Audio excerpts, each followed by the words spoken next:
The snarl came before the warning. Lyra Ashworth felt the ground shake under heavy paws, and she barely had time to press her back against the frozen bark of a dead tree before 3 wolves broke through the tree line, teeth bared, eyes glowing gold in the dark.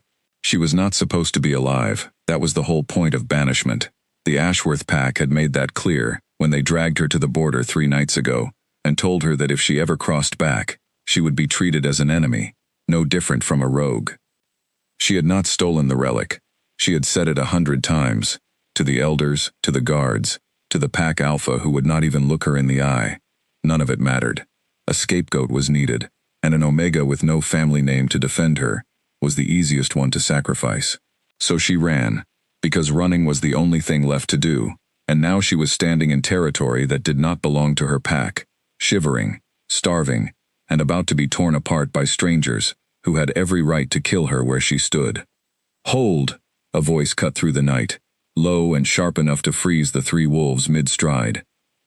They dropped back instantly, ears flat, tails tucked. Lyra had never seen wolves obey a command that fast.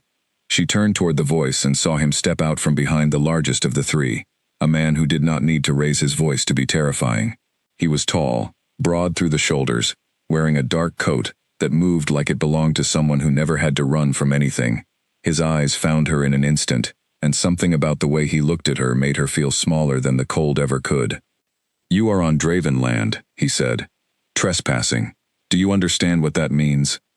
She swallowed hard. Everyone in the north knew the name Draven. Cade Draven, Alpha King of the Northern Coalition, ruler of 5 packs bound together under his word alone.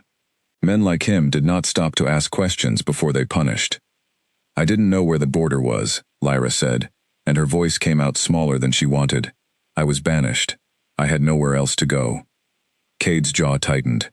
Banished Omegas were common enough, usually weak, usually harmless, usually gone within a week to the cold or the rogues that hunted the unclaimed.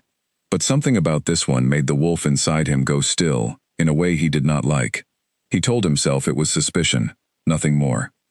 "Search her," he ordered, and one of his men stepped forward, patting down her worn cloak with rough, efficient hands. He found nothing but a torn map and a small pouch of dried herbs. "She's clean," the man reported. Cade studied her for a long moment. Her clothes were Ashworth colors, faded and stained with days of travel. Ashworth land was 3 days south, well past the river that marked the edge of his territory. No banished Omega walked that far without a reason worth hiding. "Why come this far north?" he asked. "Because south means death," Lyra answered, meeting his eyes despite every instinct telling her not to. "My own pack made that clear. I thought maybe strangers would be less cruel than family." Something flickered behind Cade's eyes, gone before she could name it. He turned to his men. "Take her to the outpost. I want her watched, not harmed." One of the wolves, a lean man with sharp features named Elias Grant, raised an eyebrow. "Watched for what, Cade? She's an Omega. She's got nothing." "Watched," Cade repeated, and that was the end of the conversation. They marched her through the frozen woods for nearly an hour, past sentry posts cut into the hillside, past markers carved with a crest she did not recognize, a circle split by a jagged line, like lightning frozen in stone. Every time she passed one, she felt a strange pull in her chest, faint and easy to dismiss as exhaustion. She did not know yet that it was anything more than that. The outpost was a squat stone building built into the side of a ridge, warmer than the open forest, but nothing close to comfort. They shoved her into a small room with a single cot and a barred window, and the door locked behind her with a heavy, final sound. Lyra sat on the edge of the cot, wrapped her arms around herself, and allowed herself, for the first time in 3 days, to cry. She did not cry for long. Crying had never solved anything, not when her mother died when she was young, not when the pack elders decided an Omega without a lineage was worth less than a full-blooded wolf. Not now. She wiped her face, straightened her spine, and told herself that surviving the night was the only goal that mattered. Outside her door, Cade stood in the narrow hallway longer than he intended to. Elias found him there, arms crossed, staring at the wood like it might answer a question he had not asked out loud. "You're not usually this interested in strays," Elias said. "She's not a stray," Cade muttered. "Strays don't walk 3 days through hostile territory without dying, Strays don't look an alpha king in the eye and hold steady. So what is she? Cade did not answer, because he did not know, and not knowing bothered him more than he wanted to admit. By morning, a storm had rolled down from the mountains, thick with snow and wind that howled against the stone walls like something alive. Patrols were called back. The border, usually crawling with sentries, sat empty and exposed. It was the kind of storm that made even seasoned wolves nervous, the kind that buried roads and stranded anyone caught outside. Lyra woke to the sound of the wind screaming through the cracks in her window, and the low murmur of voices arguing somewhere down the hall. She pressed her ear to the door and caught fragments. You can't send her back out in this. Not our problem. She's Ashworth. Cade said watch her, not freeze her. The door opened sooner than she expected, and Cade stood there, snow dusting his shoulders from wherever he had just come from. He looked at her for a long moment, jaw tight, like he was fighting some internal argument of his own. The storm won't break until tomorrow, he said. You'll stay here. Don't make me regret it. I didn't ask to stay, Lyra said, some of her old defiance returning now that the immediate fear of the night before had faded into simple exhaustion. No, Cade agreed, but you're not walking out into that storm either. Not on my land. He left before she could argue further, and the door locked again.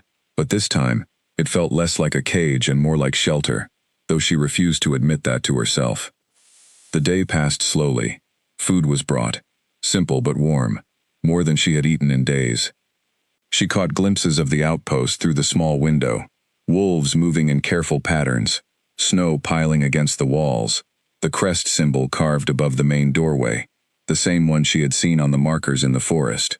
Each time her eyes landed on it, that same strange pull settled in her chest, stronger now, like something inside her recognized it even though her mind did not.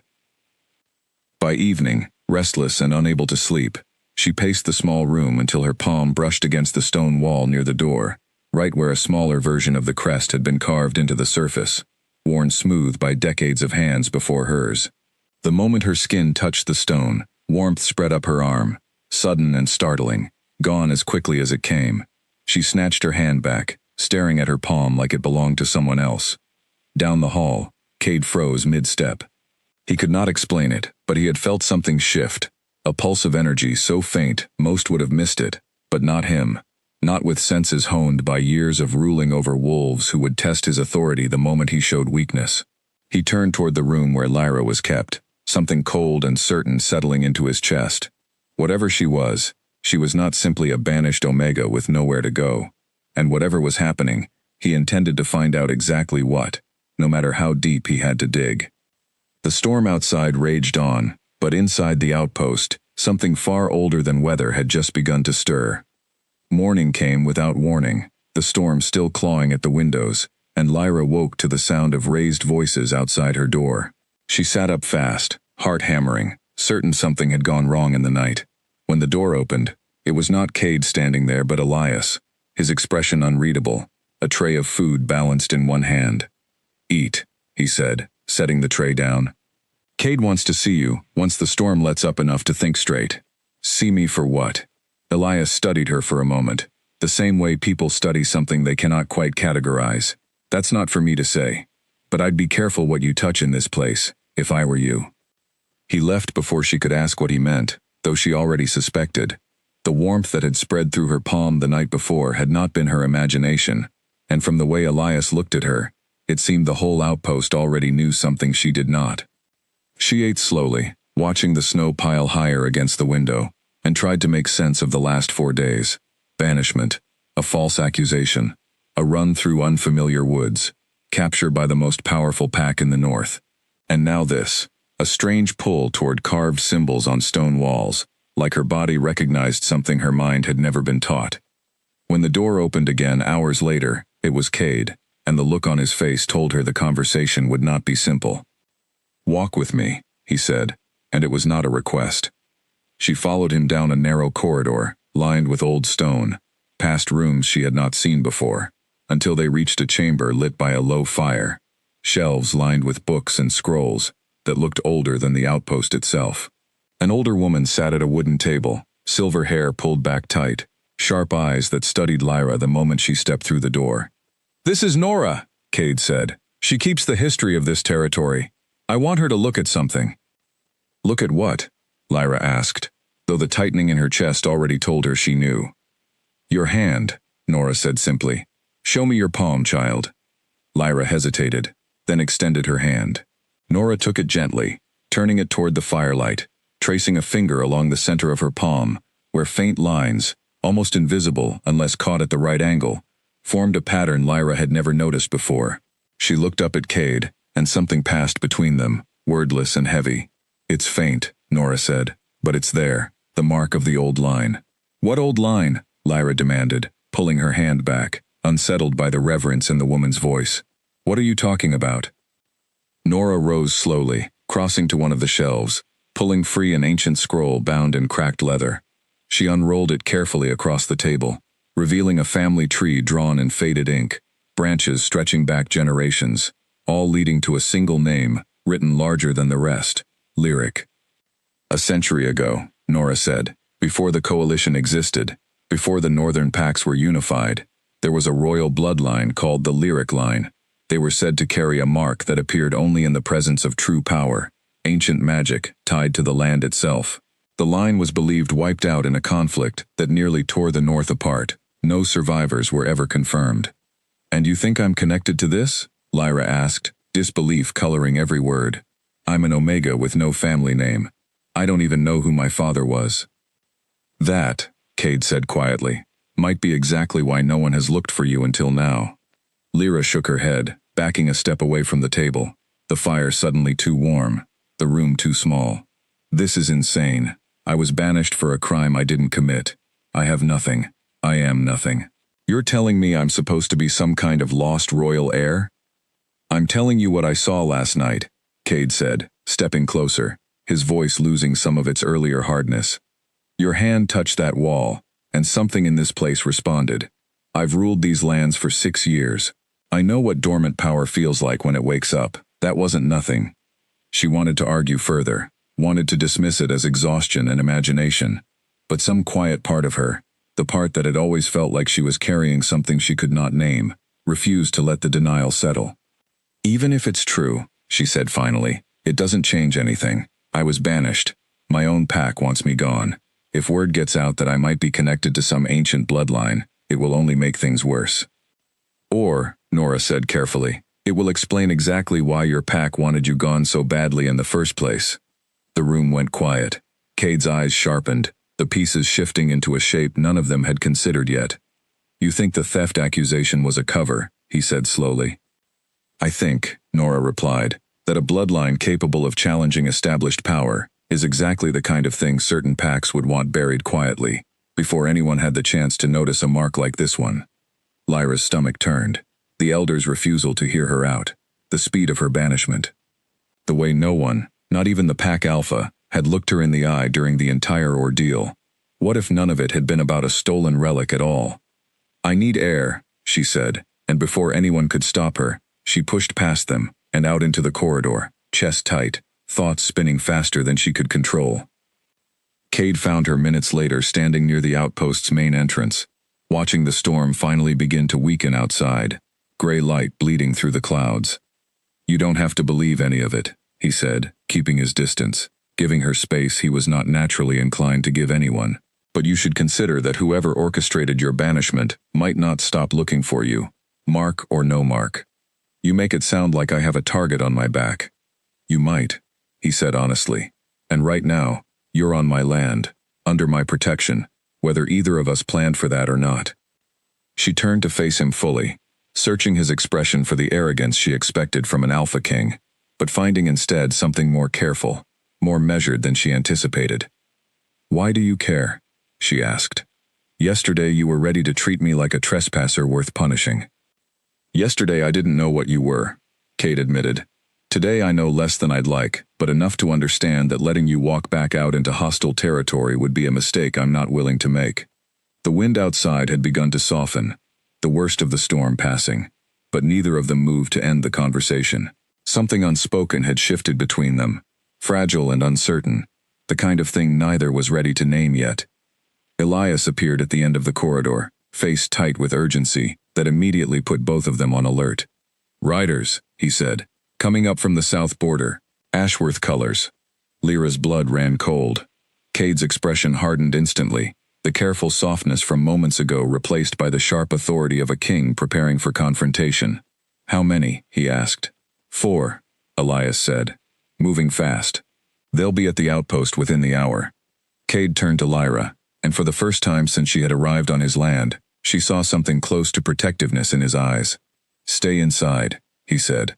Whatever they came for, they're not getting it without going through me first. The storm outside was ending, but a different kind of danger was only just beginning to arrive. The riders arrived faster than expected, hooves cutting through slush and half-melted snow, 4 figures wrapped in the deep green of Ashworth colors. Lyra watched from a narrow window near the top of the outpost, pulse hammering, as they came to a stop just beyond the gate where Cade stood waiting, arms crossed, flanked by Elias and 2 other wolves who had shifted into their human forms only long enough to dress in patrol gear. The lead rider dismounted first, a stocky man with a short beard and eyes that scanned the outpost like he was already calculating an escape route. Lyra recognized him instantly. Callum Breyer, one of the Ashworth pack enforcers, the same man who had dragged her to the border 3 nights ago, without a shred of hesitation. Alpha Draven, Callum said, offering a shallow bow that carried no real respect. We have reason to believe a criminal from our pack has crossed onto your territory. We've come to reclaim her. Reclaim? Cade repeated, voice flat. Strange choice of word for someone you banished. Callum's expression flickered, just barely. Banishment doesn't erase the crime, Alpha. The Omega stole a sacred relic from our pack vault. That makes her a criminal in every territory, including yours. Funny, Cade said. I don't recall receiving any formal notice of a criminal investigation before you banished her. Usually there's a trial, evidence, witnesses. Or does Ashworth handle justice differently these days? A flicker of unease crossed Callum's face before he masked it. The evidence was clear enough for our elders. We don't need to explain our internal matters to outside packs. You do, Cade said, stepping closer. When your internal matters end up standing on my land, in my territory, wanted by 4 armed riders who showed up the moment a storm cleared. That's not justice. That looks like urgency, and urgency makes me curious. Lyra watched the exchange from above, hands pressed against the cold windowsill, heart pounding so hard she was certain someone could hear it. Callum's jaw tightened, and for a brief moment, his eyes flicked upward toward the window where she stood, as though he somehow sensed her watching. She stepped back instinctively, though she doubted he could actually see her through the frosted glass. We simply want what belongs to Ashworth, Callum said, forcing calm back into his voice. Hand over the Omega, and we'll be gone within the hour. No conflict needed. She's not Ashworth property, Cade said. She's a person, and she's currently under my protection. If your pack has a legitimate grievance, bring it before the Coalition Council, properly, with evidence. Until then, she stays. Callum's composure cracked slightly, frustration bleeding through. You don't understand what you're protecting, Alpha Draven. Then explain it to me, Cade said, voice dangerously calm, clearly. For a moment, it looked like Callum might actually answer, might slip and reveal something he was not supposed to say. But he caught himself, jaw clenching, eyes hardening back into practiced neutrality. This isn't over, Callum said instead, remounting his horse. Our elders won't simply let this go. Neither will I, Cade replied, unmoving, as the 4 riders turned and rode back toward the southern border, disappearing into the tree line as quickly as they had arrived. Elias exhaled slowly beside him. That was not the reaction of a pack chasing a simple thief. No, Cade agreed. It wasn't. Inside, Lyra remained frozen at the window, long after the riders vanished from sight, replaying every word she had overheard. Ashworth had sent 4 enforcers, not 1, immediately after a storm cleared, without any formal request through proper channels. That was not how minor theft was handled. That was how packs handled threats. By the time Cade returned inside, climbing the narrow stairwell 2 steps at a time, Lyra was waiting for him in the corridor, arms wrapped tightly around herself. You heard, he said, not a question. Enough, she said. They didn't come for a thief. They came for something they're afraid of. Cade studied her for a long moment, weighing how much to say, how much she was ready to hear. Nora believes the mark on your palm connects you to a bloodline your own pack may have wanted buried. If that's true, it explains why Callum reacted the way he did when I asked for evidence he clearly didn't have. So they banished me, Lyra said slowly, the pieces settling into place with sickening clarity, not because of a stolen relic, but because someone realized what I might be, and decided it was easier to remove me quietly than deal with the consequences of the truth coming out. It's a theory, Cade said carefully, but it fits better than anything else so far. Lyra sank against the stone wall, suddenly exhausted in a way that had nothing to do with the storm or the long days of travel. Everything she had believed about her banishment, every ounce of guilt she had carried despite her innocence, had been built on a lie, deliberately constructed to protect someone else's interests. I need to know the truth, she said finally, straightening, something new hardening in her expression, a resolve that had not been there when she first stumbled onto Dravenland, half-starved and terrified. Not theories, not guesses. The actual truth about what happened, and why. That means digging into Ashworth business, Cade said, which means risking exactly the kind of conflict Callum just threatened. I'm already banished, Lyra said. I'm already hunted. What exactly do I have left to lose? Cade studied her for a long moment, something shifting behind his eyes, respect mixing with concern, in a combination he was not used to feeling toward anyone outside his own pack. Nora has old records that might tell us more about the lyric line, and why Ashworth would want it erased. I'll send word to a contact inside Ashworth territory, someone who might know what really happened the night that relic disappeared. Why help me at all? Lyra asked, the question slipping out before she could stop it. You don't know me. You have no reason to get involved in another pack's conflict. Cade was quiet for a moment, jaw tight, like he was fighting the same internal battle Elias had noticed the night before. Because something in this outpost responded when you touched that wall, he said finally. And because whatever Ashworth is hiding, it's clearly enough to send armed riders through a storm, without waiting for it to fully clear. That kind of urgency doesn't belong to people protecting the truth. It belongs to people protecting a lie. Lyra held his gaze, something steadying in her chest, despite the fear still coiled tight beneath it. For the first time since her banishment, she did not feel entirely alone in whatever storm was still to come. Then let's find out what they're so afraid of, she said. Outside, the last of the snow began to melt, but the danger gathering on the southern border was only just beginning to take shape. The scream tore through the outpost before dawn, sharp and sudden, yanking Lyra out of a shallow sleep. She was on her feet before she fully understood why, heart slamming against her ribs, certain for one terrifying second that Callum had returned with more than 4 riders this time. She threw open her door and found the corridor already full of movement, wolves rushing past in both human and shifted forms, voices overlapping in urgent bursts. Elias caught sight of her and grabbed her arm before she could step further into the chaos. Stay back, he said. We have wounded. Wounded from what? Rogues, he said. Hit one of our southern patrols an hour ago. 2 men down, 1 bad. Lyra followed him despite the warning, some instinct pulling her forward rather than away, and found Cade kneeling beside a young wolf laid out on a makeshift table, blood soaking through a hastily wrapped bandage at his side. The young man's breathing was shallow, his face pale, and Cade's expression carried a controlled fury that made the air around him feel colder. He won't last the hour if the bleeding doesn't stop, Nora said, hands moving quickly over the wound, pressing cloth against torn flesh. I need more supplies. The herbs I have won't be enough. Lyra's eyes fell to the small pouch still tied at her waist, the one thing the guards had returned to her the night she was searched. Dried herbs, gathered out of habit during her years helping the pack healer back home, before her banishment had stripped her of every role she once held. I might have something, she said, already moving forward, untying the pouch with steady hands, despite the trembling she felt inside. Bloodroot and silverleaf. It won't heal him, but it will slow the bleeding until you can do more. Nora glanced up, surprised, then nodded sharply. Do it, quickly. Lyra knelt beside the wounded man, hands moving with practiced efficiency despite the chaos around her, crushing the herbs and pressing them directly against the wound beneath the bandage. Cade watched her work, something shifting in his expression, surprise mixing with the same wary respect that had been building since the moment she first stood her ground against 3 wolves in the dark. Within minutes, the bleeding visibly slowed, and the young wolf's breathing steadied just enough to buy time. Nora exhaled in relief, wiping her hands on a cloth. "That bought us the time we needed," she said.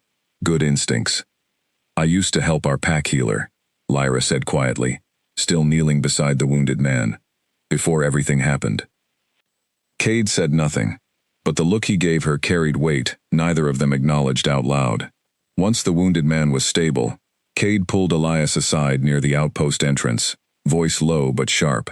"Rogues don't usually hit this close to the main outpost, not without reason." "You think it's connected to Ashworth," Elias said. "I think it's convenient," Cade replied. "Riders show up demanding we hand over an Omega. We refuse, and less than a day later, rogues attack our southern patrol close enough that half our forces are distracted, dealing with the wounded, instead of watching the border." "You think Callum hired them?" "I think it's worth finding out," Cade said grimly. Lyra, still nearby, caught the edge of the conversation and felt a fresh wave of guilt settle over her chest. "If this is because of me." "It's not because of you," Cade said firmly, turning to face her directly. "It's because of whoever is desperate enough to create chaos, rather than let the truth come out. That's not your fault, that's theirs." She wanted to believe him, wanted to let the guilt loosen its grip, but the weight of it lingered regardless. Every person hurt, every ounce of danger the outpost now faced, traced back somehow to the mark on her palm, and the bloodline no one had ever told her she carried. Later that day, once the wounded had stabilized, and the immediate chaos settled into tense watchfulness, Cade found Lyra sitting alone near the outpost's small courtyard, staring at her palm like it might offer answers if she looked long enough. "You did well today," he said, settling onto the stone bench beside her, close enough that she felt the warmth radiating from him despite the lingering chill in the air. "I didn't do anything special," she said. "Anyone with basic healing knowledge could have done the same." "Maybe," Cade said, "but you didn't hesitate. Most people freeze when the stakes get that high. You didn't."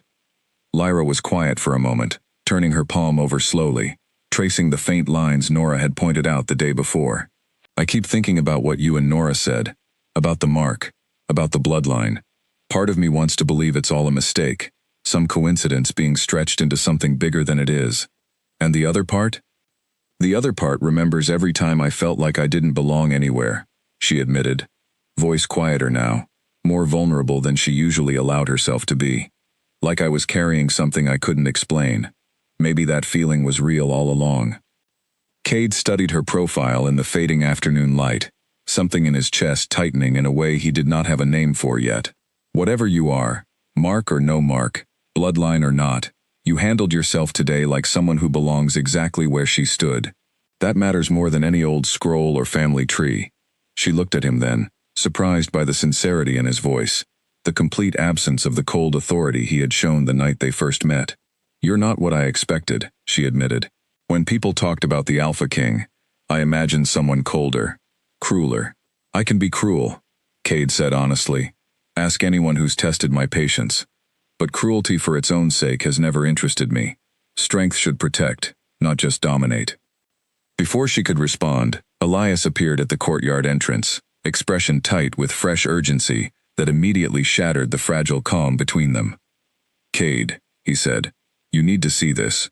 Nora found something in the old records. Something about the night the relic actually disappeared." Cade rose immediately, offering Lyra a hand she took without hesitation this time. Together, they followed Elias back into the outpost, toward whatever truth the old scrolls had finally decided to reveal. Whatever Nora had found, the tightness in Elias's voice made it clear the answer would change everything they thought they understood so far. Nora's hands trembled as she smoothed out a brittle piece of parchment across the wooden table, the firelight catching the faded ink of a report written decades ago in careful, cramped handwriting. Cade and Lyra leaned in close, and Elias stood guard at the door, though there was little chance anyone else would interrupt at this hour. "This isn't about the relic that was reported stolen 4 nights ago," Nora said. "This is older, much older. A record from nearly 20 years back, filed by an Ashworth healer named Corwin Vale. He documented the birth of a child under unusual circumstances. A child born with a faint mark on her palm, nearly identical to the one Lyra carries now." Lyra's breath caught. 20 years ago. "That would be close to when I was born. The report doesn't name the child," Nora continued, "but it describes the mother as unmarried, without pack lineage recorded, and notes that the child was quietly registered under a different family name shortly after birth, at the request of pack leadership at the time. Ashworth, Cade said grimly. Ashworth, Nora confirmed. The healer's notes end abruptly after that entry. No further records exist under his name. It's as though the investigation, whatever it was, simply stopped. Or was stopped, Elias said from the doorway. Lyra stared at the parchment, something cold settling deep in her stomach. You're saying my mother wasn't simply unmarried and poor. You're saying someone deliberately hid who I was from birth. It fits, Nora said gently. If the pack leadership at the time recognized the mark for what it was, a sign of the lyric bloodline resurfacing after a century believed extinct, they would have had every reason to suppress that knowledge. A legitimate royal claim could destabilize generations of established leadership. So they buried it, Cade said. Renamed the child, erased the connection, and let her grow up believing she was simply an unclaimed Omega, with no family worth mentioning. And when I got older, Lyra said slowly, piecing the timeline together with growing dread, when the mark started to show more clearly, or someone noticed something they couldn't explain, they needed a reason to remove me permanently, before anyone else made the connection. The theft accusation, Elias said. Convenient, Cade agreed. A crime severe enough to justify banishment, but ordinary enough not to draw outside attention. No trial required. No witnesses questioned too closely. Just quiet, permanent removal. Lyra sank into the chair beside the table, the weight of 20 years suddenly rearranging itself into a shape she had never imagined. Every moment of feeling like an outsider within her own pack, every small cruelty dismissed, as simply the way Omegas without lineage were treated. All of it had been deliberate, calculated, designed to keep her small and unnoticed, until the day they decided she had become too dangerous to ignore. Who ordered it? She said quietly. Who decided I needed to disappear? Nora hesitated, glancing at Cade before answering. The report doesn't say directly, but given the timeline and the authority required to alter official pack records, it would have needed sign-off from the Ashworth Alpha himself, or someone close enough to him to act with his authority. Dorian Vale, Cade said, the name landing heavy in the room. Lyra looked up sharply. The current Ashworth Alpha. The same, Cade confirmed. He took leadership from his father almost 18 years ago. If this cover-up started around the time you were born, it's possible his father orchestrated the initial concealment, and Dorian has simply continued protecting the secret ever since. Which means banishing me wasn't just convenient, Lyra said. It was necessary. To protect a lie his entire leadership has been built on. The room fell silent, the weight of the revelation settling over all of them differently. For Lyra, it meant everything she had believed about her own worthlessness within her pack had been a carefully constructed lie. For Cade, it meant the threat against her was far more serious than a single desperate enforcer acting alone. This came from the top. If Dorian ordered your banishment specifically to bury this secret, Cade said, then Callum showing up here wasn't random aggression. It was a direct order to reclaim you, before the truth could spread any further. And the rogue attack yesterday, Elias added grimly, could very well be connected, Cade finished. Distract our forces, weaken our border, create enough chaos that reclaiming her becomes easier. Lyra pressed her palms flat against the table, steadying herself against the spinning weight of everything she had just learned. So what do I do with this?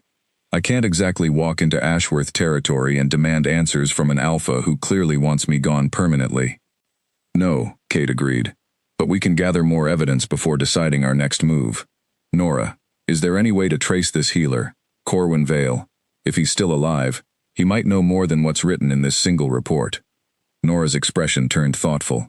There were rumors, years ago, that he left Ashworth territory shortly after this report was filed. Whether by choice or by force, I couldn't say. But if he settled somewhere within Coalition territory, there might be a way to find him. Then that's our next step, Cade said, quietly. I don't want word reaching Ashworth that we're actively investigating this before we have something solid enough to act on. Lyra looked at him, something steadying in her chest, despite the storm of emotions still churning beneath the surface. Thank you, she said quietly, for taking this seriously. You didn't have to. I told you already, Cade said, his voice softer than the authority he usually carried. Whatever you are, you deserve the truth. and whoever tried to bury that truth for 20 years is going to have to answer for it eventually. Outside, the last traces of the storm had finally cleared, leaving behind a sky scattered with cold, distant stars. But inside the outpost, a different kind of storm was only beginning to gather momentum, one built not from wind and snow, but from decades of secrets finally beginning to unravel. 3 days passed before word came back about Corwin Vale, and every one of those days stretched Lyra's nerves thinner than she cared to admit. She spent the mornings helping Nora sort through old records, the afternoons assisting with the wounded patrol member who was slowly recovering, and the evenings pacing the small courtyard, unable to quiet the restless energy building inside her. Cade had grown noticeably more present during those 3 days, finding reasons to check on the investigation that often turned into simply sitting with her, sharing quiet conversation that had nothing to do with bloodlines or banishment. She learned he had taken control of the coalition at just 22, after his father died suddenly, forced into leadership before he felt ready for it.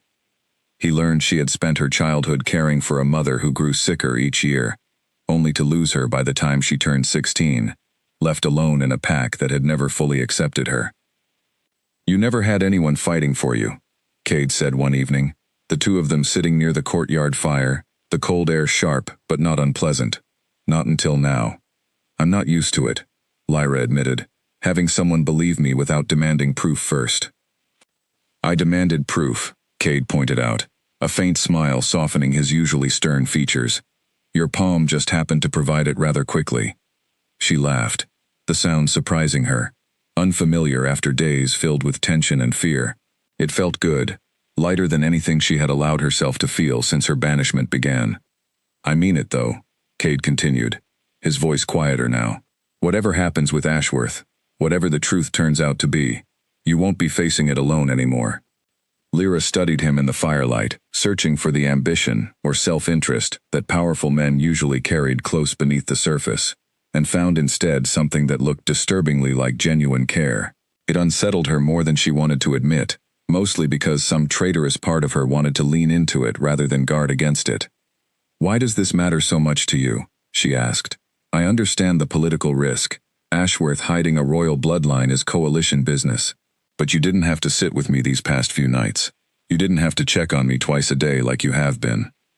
Cade was quiet for a long moment, jaw tight, like he was fighting the same battle Elias had noticed since the very first night. "Because somewhere between finding you half frozen in my territory and watching you save that young wolf's life without a second of hesitation, I stopped seeing you as a political complication and started seeing you as someone worth protecting, for reasons that have nothing to do with bloodlines or thrones." The admission hung between them, heavier than either of them expected. Lyra's heart pounded, unsure how to respond to honesty that direct, unused to anyone offering their feelings, without expecting something in return. Before she could find the words, Elias appeared at the courtyard entrance, breathless from running. "We found him, Corwin Vale. He's living quietly in a village 2 days east, under a different name. My contact confirmed it this morning." Cade rose immediately, the softness from moments ago replaced by sharp focus. "Did your contact make any direct approach?" "No," Elias said. "Just confirmed his identity and location. Wanted your approval before doing anything further." "Good," Cade said. "I don't want him spooked before we can speak with him directly. Prepare a small party. Discreet. No coalition markings." "You're going yourself," Elias said, more statement than question. "I am," Cade confirmed, glancing at Lyra. "And she's coming with me." "Cade," Elias said carefully, "taking her outside protected territory carries risk. If Ashworth has eyes anywhere near that village, then we'll be careful," Cade said firmly. "But this is her truth to uncover, not mine to hand her secondhand. She deserves to hear it directly from the source, not filtered through reports and messengers."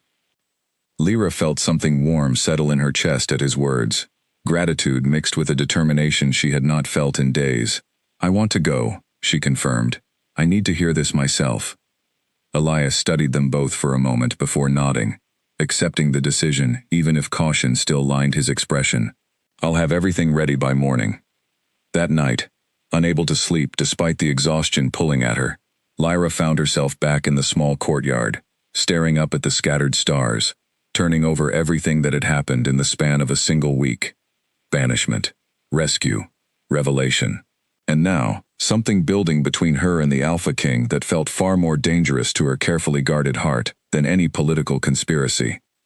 Cade found her there again, as he seemed to every night now, settling beside her without a word. "Are you scared?" he asked eventually. "About tomorrow?" "Terrified," she admitted, but also relieved. "For the first time since this started, I feel like I'm moving toward answers instead of running from questions."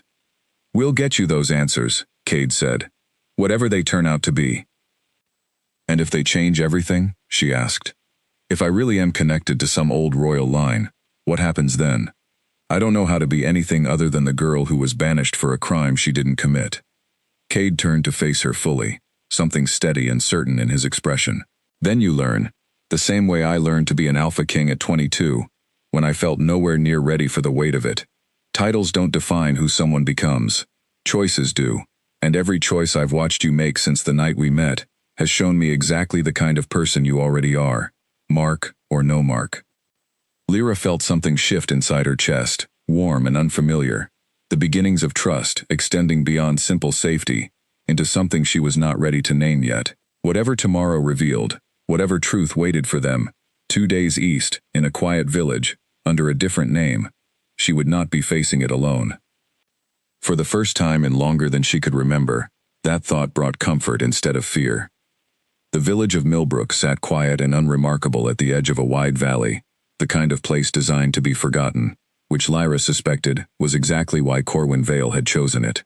They arrived just after midday, a small party of 4 including Cade, Elias, and 1 additional guard, all dressed in plain traveling clothes with no markings to indicate their true identities.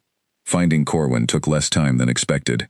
Elias's contact had described a modest cottage near the eastern edge of the village, and within an hour, they stood before its weathered door, hearts pounding with the weight of what answers might wait inside.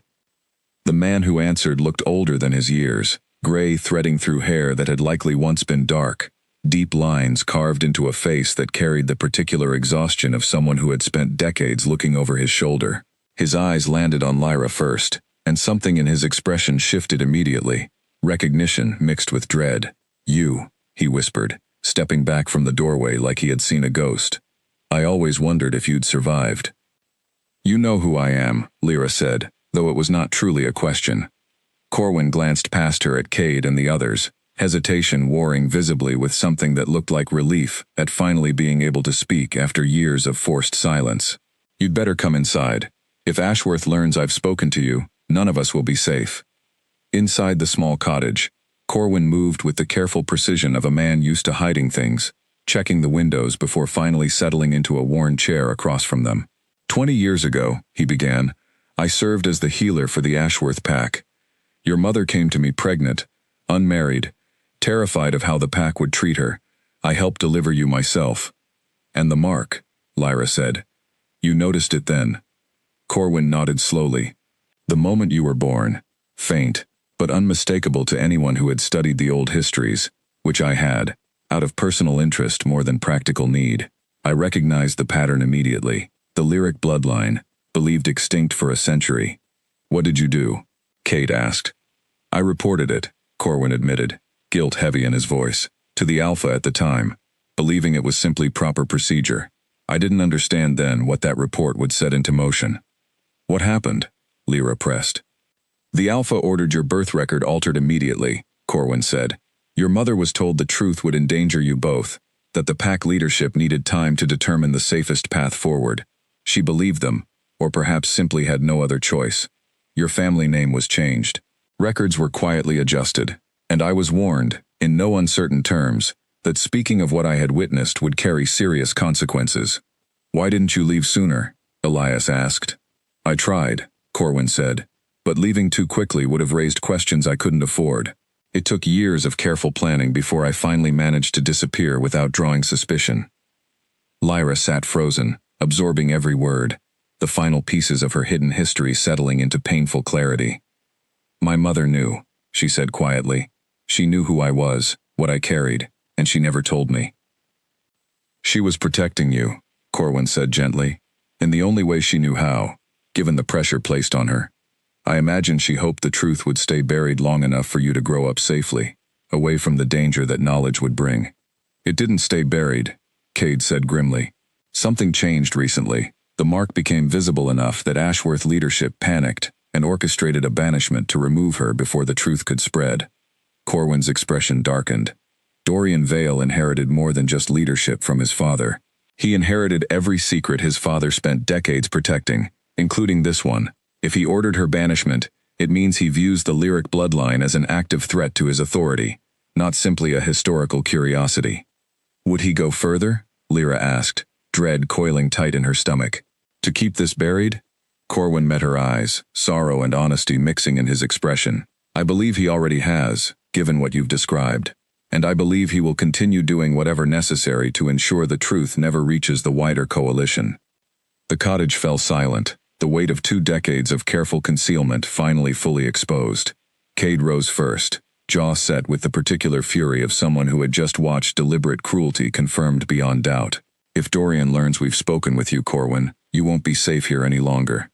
I've prepared for that possibility for years, Corwin said, though the fear in his eyes suggested the preparation offered little true comfort. I can disappear again if needed. You won't need to, Cade said firmly. Come back with us. Under coalition protection, you'll be far safer than remaining here alone, especially once this truth becomes public. Corwin hesitated only a moment before nodding, exhaustion and relief mixing in his expression, the weight of decades of secrecy finally beginning to lift. As they prepared to leave the cottage, a sudden commotion erupted outside, shouts carrying through the thin village air, followed by the unmistakable sound of shifting bodies and snapping bone. Elias moved to the window first, expression hardening instantly. Ashworth, he said, at least 6. They must have tracked us. Cade's expression turned to stone, protective fury replacing every trace of the warmth Lyra had witnessed over the past several nights. They won't take her, he said, voice low and absolutely certain. Not while I'm standing. Lyra felt fear coil tight in her chest, but beneath it, something else stirred too. A steadying resolve she had not expected to find within herself. Whatever happened next, she would not simply stand by and let others fight her battle without her. Then let's make sure they regret coming, she said, surprising even herself with the steel in her own voice. Outside, the shouts grew closer, and the quiet village of Millbrook became the unlikely battleground for a truth 20 years in the making. The cottage door burst inward before anyone could reach it, splinters scattering across the wooden floor as Callum Breyer stepped through, flanked by 5 other Ashworth enforcers, all shifted just enough to bare teeth and claws, without fully losing human shape. Corwin stumbled backward, terror written plainly across his face, while Cade positioned himself immediately between the intruders and Lyra. You just couldn't leave well enough alone, Callum said, eyes fixed on Corwin with unmistakable menace. 20 years of silence, and now you decide to talk. The truth doesn't stay buried forever, Corwin said, voice shaking but resolved. It would have, if you'd kept your mouth shut, Callum snarled. Now Dorian wants this handled permanently. All of it. Cade's posture shifted, shoulders squaring, authority radiating from him in a way that made even the enforcers hesitate slightly. You're outnumbered and outmatched, Callum. Walk away now, and I'll consider forgetting this happened on foreign soil without proper coalition notice. We're not walking away without her, Callum said, gesturing toward Lyra. Dorian's orders are clear. The Lyric line ends today. The words hung in the air, confirmation of everything they had feared, spoken aloud without hesitation or shame. Lyra felt something inside her shift, fear giving way to a fierce, protective anger she had never fully accessed before. You banished me for a crime I never committed, she said, stepping forward despite Cade's attempt to keep her behind him. You let me believe I was worthless, unwanted, when the truth was you were simply afraid of what I represented. I'm done being afraid of men who hide behind lies instead of facing truth directly. Callum's eyes narrowed, but before he could respond, Elias moved first, closing the distance between himself and the nearest enforcer with practiced speed. The cottage erupted into sudden controlled chaos, bodies shifting fully now, snarls and impact filling the small space, as Cade's guard engaged 2 enforcers near the doorway. Cade turned to Lyra, urgency sharpening his voice. Get behind me, and stay close to Corwin. But as Callum lunged directly toward her, Something inside Lyra refused to simply retreat. Instinct took over. Years of quiet strength she had never been allowed to use, rising to the surface all at once. She sidestepped his attack, grabbing a nearby iron poker from beside the cottage hearth, using it to deflect his second strike with surprising precision. "You don't get to decide I'm worthless anymore," she said, voice steady despite the danger, and as she spoke, her palm, still gripping the poker tightly, began to glow. It started faint, gold light tracing the pattern Nora had shown her days before, but it grew rapidly, spreading warmth up her arm and across her chest, until the entire cottage seemed to brighten with the intensity of it. Every enforcer in the room froze, the fighting stalling instantly, as all eyes turned toward her. Callum stumbled back, face pale with something closer to fear than aggression now. Two of the enforcers dropped to one knee without seeming to fully understand why, some deep instinctual recognition overriding conscious thought. Cade stared at her, breath caught, awe replacing the urgency that had gripped him moments before. "Lyra," he said quietly, "your mark." She looked down at her glowing palm, warmth pulsing steadily now instead of the faint flicker she had felt before, and for the first time since this entire ordeal began, she did not feel fear at the sight of it. She felt power, quiet and certain, settling into place exactly where it belonged. "You were right," she said, looking up at Cade. "I am something more than what they told me I was." Callum, recovering slightly from his shock, straightened with forced defiance. "A glowing mark doesn't change anything. Dorian will answer for 20 years of lies," Cade interrupted, voice carrying absolute authority now. "And you will answer for attacking coalition territory and foreign soil without proper cause. Stand down, Callum. This ends now." The two enforcers, still kneeling, made no move to rise, clearly shaken by whatever instinct had driven them to submission. The remaining three hesitated, glancing between Callum and the glowing mark still visible on Lyra's palm, uncertainty replacing their earlier confidence. Callum's jaw clenched, fury and fear warring visibly across his features, but with his own men refusing to continue, and Cade's guard positioned firmly between them, he had no path left that did not end in humiliating defeat. "This isn't finished," he said finally, backing toward the shattered doorway. "Dorian won't simply let this go." "Neither will I," Cade replied evenly. "Tell your Alpha the Coalition will be requesting a formal council hearing regarding Ashworth's treatment of the Lyric bloodline. He can either answer for it honestly, or face the consequences of continued deception." Callum retreated with his remaining men, the two who had knelt rising slowly, still visibly shaken as they followed him out into the village, leaving behind a cottage filled with splintered wood, scattered fallen furniture, and a silence heavy with the magnitude of what had just occurred. Lyra's mark faded slowly, the golden glow retreating back beneath her skin until only the faint outline remained, but the warmth of it lingered, a quiet reminder of the power she now knew she carried. Cade crossed the room to her immediately, hands gentle as he checked for injury despite her clear composure. "Are you hurt?" "No," she said, still slightly breathless from the encounter. "I'm not. I think, for the first time in a long time, I actually feel stronger than I have in years." Corwin, still shaken from the confrontation, looked between them with something like wonder. "I never truly believed I would live to witness the mark fully awaken. The histories always described it as a sign, meant only for moments of great necessity. It seems today qualified," Elias said, exhaling heavily, as he helped steady one of the wounded guards. Cade turned back to Lyra, something fierce and protective still burning in his expression. "Whatever happens next, whatever Dorian decides to do, you are no longer facing this as a banished Omega with nothing left to lose. You are the last known heir of the Lyric line, and I will make certain the entire coalition recognizes that truth." Lyra held his gaze, the weight of everything that had happened settling into something steadier than fear, something closer to purpose. "Then let's make sure the truth reaches everyone who needs to hear it." Outside, word of what had happened in Millbrook would spread quickly, and there would be no path left for Dorian Vale to continue hiding behind decades of carefully constructed lies. Word of the confrontation in Millbrook reached the Coalition Council chambers within 2 days, carried swiftly by riders Cade sent ahead the moment they departed the village. By the time their party arrived back at Draven territory, a formal council hearing had already been scheduled. 5 alphas representing the Coalition's member packs summoned to hear evidence regarding Ashworth's conduct.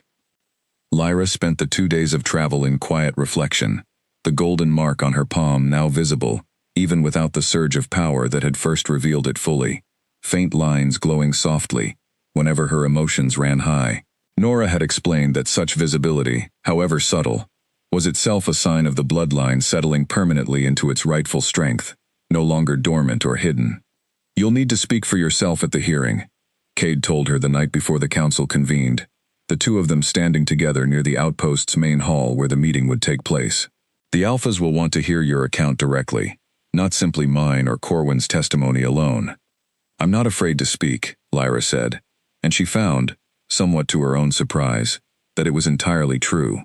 "I spent 20 years believing I had no voice worth using. I don't intend to waste this opportunity staying silent." Cade studied her with something like pride mixing into the warmth that had grown steadily between them over the past week. "Whatever happens tomorrow, know that the Coalition already views Ashworth's actions unfavorably. Attacking foreign territory without cause, attempting to silence a witness, ordering the banishment of an innocent based on fabricated evidence. These are not small matters to men who value order and honest leadership." "And if Dorian denies everything?" she asked.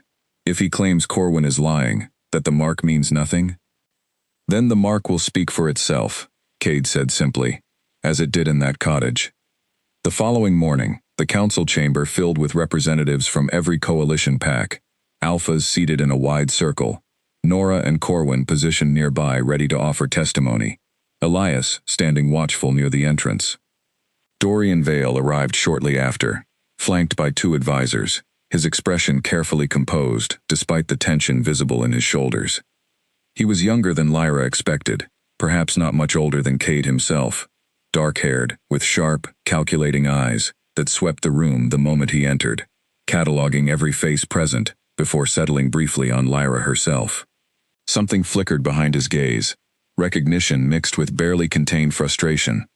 The council's eldest member, a gray-haired alpha named Aldrich Frost, who represented the Western Territories, called the hearing to order with practiced authority. "We are gathered to address serious allegations against Ashworth Pack leadership, including unlawful banishment based on fabricated evidence, attempted suppression of a legitimate historical bloodline, and unauthorized aggression against Coalition territory. Alpha Vale, you may respond to these charges." Dorian rose smoothly, composure fully restored, despite whatever brief unease had shown moments before. "These allegations rest entirely on the testimony of a disgraced former healer, and an Omega with no verified lineage. I would remind the Council that Ashworth's internal affairs, including the handling of theft within our own pack, fall under our own jurisdiction, not Coalition oversight." "The theft accusation is precisely what's in question," Aldrich replied evenly. "We have testimony suggesting it was fabricated to justify removing a potential threat to your leadership. Do you deny ordering the Omega Lyra's banishment specifically because of a birthmark connecting her to the Lyric bloodline?" Dorian's jaw tightened almost imperceptibly. "I deny any wrongdoing. The relic theft was investigated according to our own pack standards. Standards that apparently required no trial, no witnesses, and immediate banishment within hours of accusation," Cade interjected, rising from his seat. "Standards convenient enough to remove an innocent woman before anyone could examine the evidence too closely." "You have no authority to question Ashworth's internal procedures, Alpha Draven," Dorian snapped, composure finally cracking slightly under pressure. "I have every authority," Cade replied, "when those procedures result in armed enforcers attacking Coalition territory and attempting to silence witnesses through force. That is no longer an internal Ashworth matter. That is a direct violation of Coalition law." Murmurs rippled through the gathered alphas, several exchanging uneasy glances. Aldrich raised a hand for silence before turning his attention directly to Lyra. "Step forward," he said. "Let the council examine the evidence directly." Lyra rose, steadying her breathing as she moved to the center of the chamber, every eye in the room fixed upon her. She extended her palm, and though she had wondered whether the mark would respond without the pressure of immediate danger, the moment she focused on the truth of everything she had endured, the golden pattern flared to life, clearly, unmistakably, illuminating the chamber with soft, steady light. Gasps echoed through the room. Several alphas rose instinctively, some bowing their heads slightly in a gesture of recognition that predated conscious understanding, the same instinctual response witnessed among Ashworth's own enforcers days before. Dorian stood frozen, all pretense of composure abandoned, staring at the glowing mark with an expression caught somewhere between fear and resignation. "This is undeniable proof," Aldrich said, voice heavy with the significance of the moment. "The lyric bloodline, believed extinct for a century, has resurfaced. Alpha Vale, given this evidence, do you maintain your denial?" The chamber fell utterly silent, every gaze fixed on Dorian, as the weight of 20 years of carefully constructed lies finally collapsed under the undeniable light glowing from Lyra's palm. Dorian's shoulders sagged, the fight visibly draining out of him, under the weight of undeniable proof glowing in front of the entire council. For a long moment, he said nothing, jaw working silently, as though searching for some final argument that might salvage his position, but none came. "My father made the decision," he said finally, voice quieter than before, stripped of its earlier arrogance. 20 years ago, when the healer first reported the mark, he believed a resurfacing lyric heir would destabilize everything he had built, everything our pack had secured, through generations of careful leadership. He ordered the concealment, and when I inherited leadership, I inherited the responsibility of maintaining it. "Responsibility," Cade repeated, voice sharp with barely controlled anger, "is not the word for banishing an innocent woman and ordering armed attacks to silence the truth." "I know that now," Dorian said, and for the first time, something like genuine regret colored his expression. "I told myself it was necessary, that protecting pack stability justified the cost, but watching that mark ignite in front of this entire council, I understand now that the cost was never mine to decide alone." Aldrich Frost rose slowly, the full authority of his position settling into his voice. "Alpha Vale, the council finds sufficient evidence of unlawful conduct, including fabricated accusations, wrongful banishment, and unauthorized aggression against coalition territory. Given the severity of these violations, Ashworth Pack will be placed under coalition oversight for a period of no less than 1 year, during which all leadership decisions will require council approval. Additionally, full restitution must be made to Lyra, including formal acknowledgement of her innocence regarding the original theft accusation, and public recognition of her true lineage." Dorian bowed his head, accepting the ruling without further argument, the exhaustion of maintaining a lie for 2 decades, finally giving way to something like relief at its ending. "I accept the council's judgment."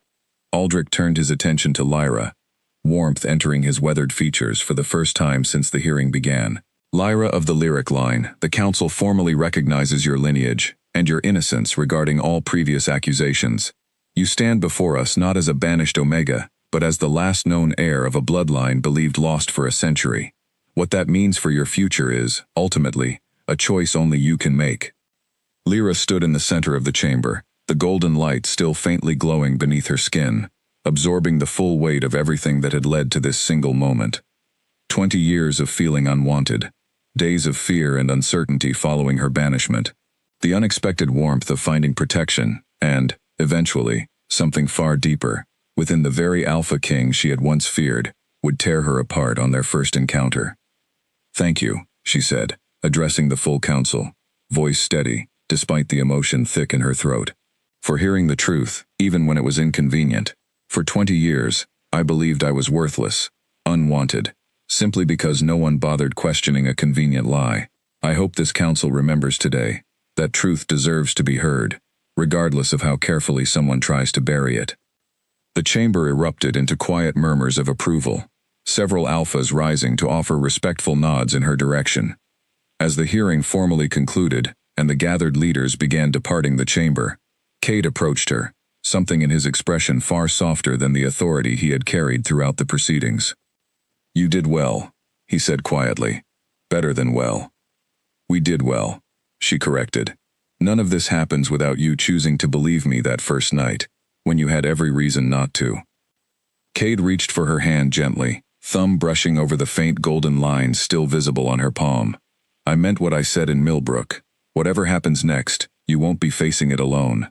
Not as an heir rebuilding a lost bloodline, and not as anything else you choose to become." Lyra searched his expression, finding none of the calculation or political maneuvering she might have expected from a man in his position, only quiet, steady sincerity that had grown between them slowly, day by day, since that first terrifying night in the storm. "And if I choose to stay here," she said carefully, "in coalition territory, rather than returning to rebuild whatever remains of my connection to Ashworth, then I would consider that the finest decision made in this chamber today," Cade said, a rare, genuine smile softening his features. Weeks later, once the immediate political turbulence had settled, and Ashworth had begun the slow process of rebuilding under coalition oversight, a ceremony was held within Draven territory, modest but meaningful, formally recognizing Lyra not only as the last heir of the lyric line, but as Cade's chosen mate, standing beside him, not from political necessity, but from a bond built through genuine trust and shared strength. Nora stood proudly among the witnesses, the ancient scrolls she had once uncovered now serving as historical record rather than buried secret.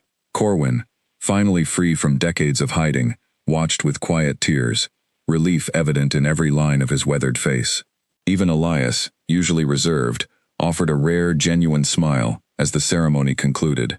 Lyra stood beside Cade as the sun set over Draven territory, the golden mark on her palm glowing softly, no longer a secret to be hidden or feared, but a symbol of everything she had survived and everything she had become. The banished Omega, who had stumbled half-frozen into hostile territory, expecting only cruelty and rejection, now stood as an equal beside the Alpha King, who had once snarled a warning at her very presence. Some marks, she had come to understand, were never meant to stay hidden forever.